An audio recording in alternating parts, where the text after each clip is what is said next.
Sa Smart Araneta Coliseum, nagsimula na ang paghaharap ng ilang koponan sa ikalawang araw ng FIBA World Cup. Magbabalita si Mobile Journal Ivan Tarinque.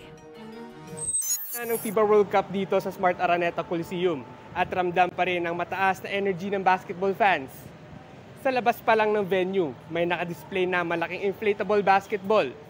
Pwede rin itry ito ala Connect 4 na basketball game. Pero ang tunay na bakbakan sa ring, nagsimula kaninang alas 4 ng hapon sa pagitan ng South Sudan at Puerto Rico. Mamayang alas 8 ng gabi maghaharap ang Serbia at China.